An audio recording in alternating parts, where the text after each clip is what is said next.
So they lie. Have you figured this out? They lie to you, right? We have allowed science to replace myth and spirituality.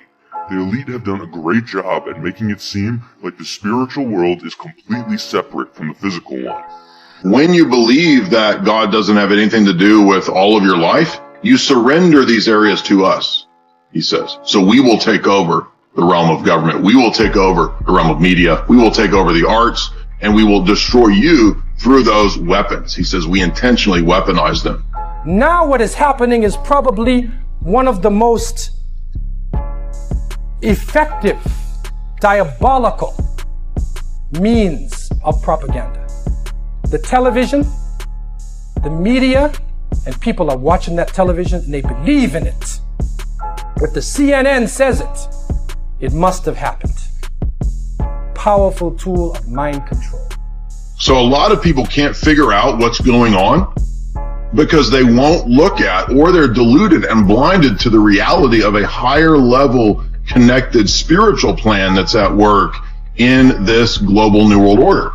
There's really only two people in the world that understand that what's happening today is spiritual and that it involves a mass delusion. And who are those? It's people with Christian worldview, biblical worldview, versus people like this with a evil, self-conscious, satanic worldview. Those are really the only two people who at a high level, typically speaking, can really put all the puzzle pieces together. If you understand that this is a conscious, willed, evil plan, then it all begins to make sense. Where the satanic aristocracy, those who are truly evolved, those at the top of the Darwinian social totem pole, will brutalize and have a slave population underneath them. That is the technocratic elite, the eugenics elite, basically. And he actually says, no, we still believe in eugenics, by the way. We actually want to, in a dysgenic sense, depopulate all of you. You're all dumbed down, blind cattle and sheep, and you're going to go to your own destruction. See the actors dressed like workers, walking into the train station like robots. They are all different nationalities, sexes, ages, but nobody stands out. They are lost in a conglomerate. Their work uniforms could easily be mistaken for prison uniforms. They raise and lower their right hands in a passionless salute to the elite whom they work for, whom they build the tunnels for, who sit in the audience watching this very performance. Then the first train car enters. This feels reminiscent of the unsuspecting people who were herded like cattle to their demise in concentration camps during the Holocaust, obedient to authority until the point of death.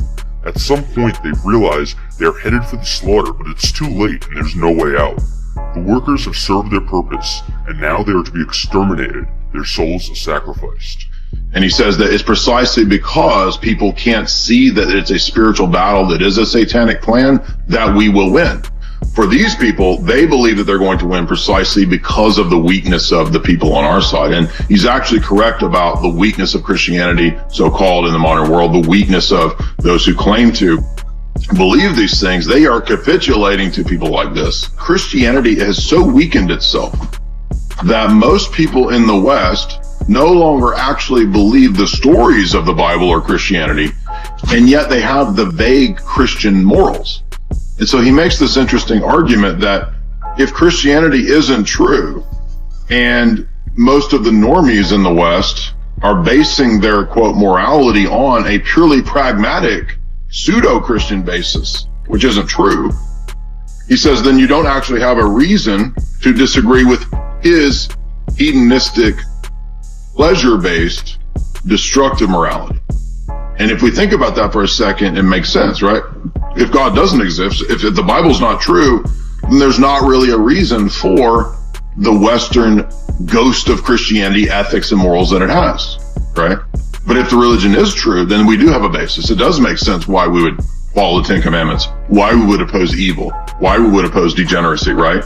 So that, again, we have to at least admit that the Satanists are a little more adept at least understanding the reality of the spiritual realm than most of the Christian world, and that's precisely why Christianity is on the decline in the West and is losing, because we're allowing these degenerate, evil people, through our complicit, willful acquiescence, to rule over us. Another train comes into the station. This train holds the enlightened man. He is alone, apart from the crowd, one of the few in a sea of ignorance. He desperately tries to destroy the infrastructure, but cannot because it is too large for him to take on alone. He is imprisoned by chains. Like a man who understands the truth in a world of people telling him he is crazy, he looks driven mad. The train is led by ignorant workers who probably think of him as a misfit rather than a fellow human. This is the new deception. And so this order that some people speak about is an order that would have religion on the side. People who believe in God, you consider to be an ignorant person, a backward person. It also glorifies race and nationalism. It also promotes class divisions. There's the rich and the poor, and it seems like in many countries, the rich are getting richer and the poor are getting poorer. That is what we see on the outside. On the inside of the people's hearts, they are being deceived into the love of the life of this world. And I think this is one of the greatest parts of this new world order, is that it is a confusion. It is a fantasy world being promoted to you. It is an international Disneyland, which is being propagated to the people of the world.